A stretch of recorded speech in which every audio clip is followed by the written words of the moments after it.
Thank you very much.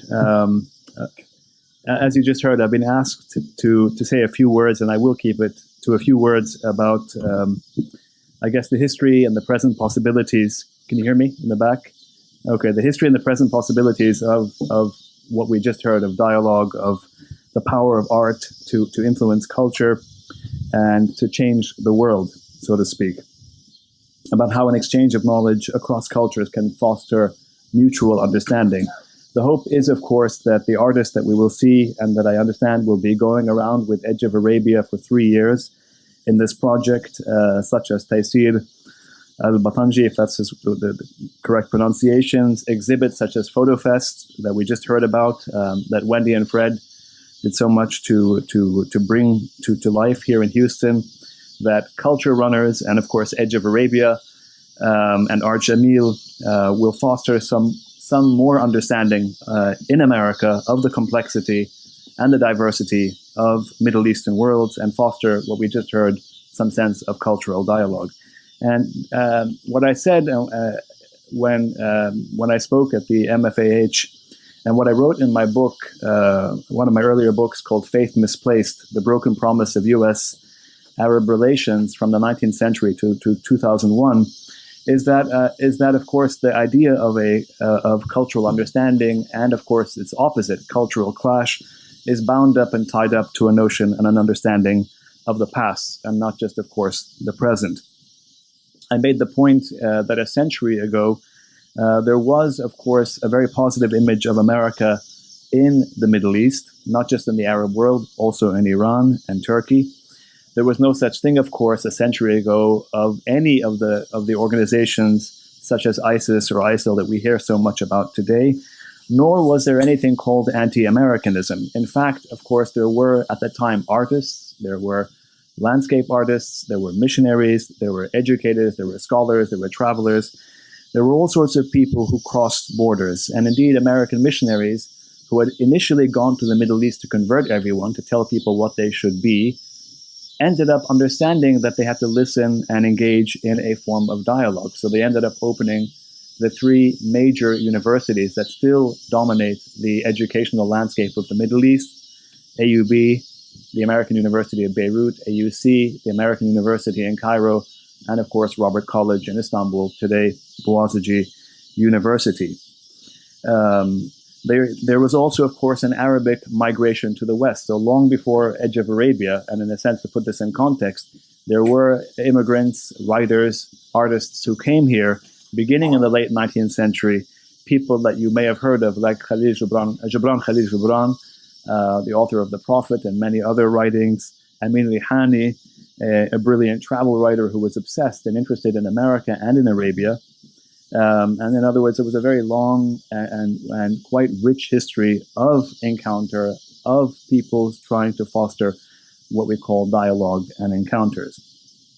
But there's also, and this is the point I'd like to really ask, hopefully, or not ask, it's for Dina to ask, but maybe the panelists can discuss this. There's also, in addition to that wonderful history, that older history, there is, of course, a more sobering history that we are all aware of. A history of U.S. political interventionism. We could use the word U.S. imperialism in the Middle East, beginning in the Cold War, and of course continuing until our own time. So just as the Arab world of today is radically different from the Arab world, and the Middle East is radically different from the Middle East of the 19th century, so too, of course, America, that enchanted the East and Eastern immigrants in the 19th century and in the early 20th century with its skyscrapers, its technologies, its cities, its urban layout. Today, of course, the United States is radically different as well.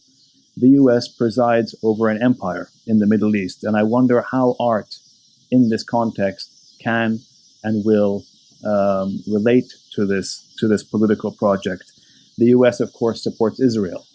The U.S. supports anti-democratic regimes in the Gulf in particular.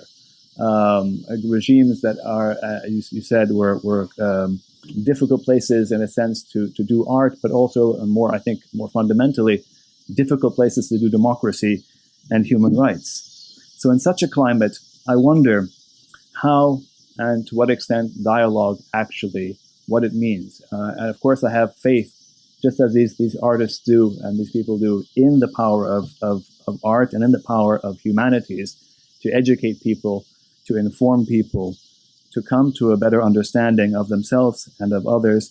I wonder how this dialogue and this project, this really important and interesting and fascinating project, intersects with a reality that we see around us today. What then, in the end of my comments, what is the relationship between dialogue and power? And I was reminded of the ancient Greek historian Thucydides in his history of the Peloponnesian Wars, where he recounts an encounter, quite a famous encounter, between the people of Milos, the inhabitants of the island of Milos, and the Athenians.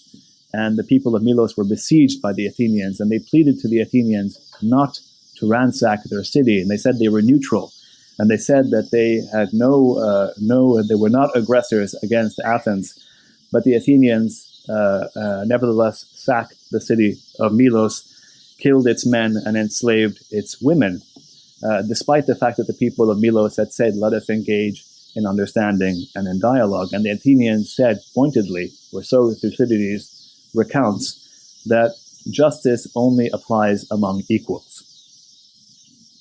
And therefore, I was thinking, what and how do we have dialogue when we have no equals? How? It's not to say, of course, the whole point of art and humanities is to subvert the history of power relations, but to what extent and how can and does art, humanities, music, literature, the whole ensemble of what we're talking about, actually affect and influence this imbalance or relate to this imbalance of power? My hope at the end is that we can, all of us, and especially the artists and the educators here, can in fact engage in a process that makes us, in a sense, far more cosmopolitan. Cosmopolitan in the sense of not just understanding others, but also understanding some of the strangeness in ourselves. I think when we do that, we can begin a process of mutual understanding, or at least understanding. And then we can hopefully one day move to more elevated themes of dialogue. But thank you, and good luck.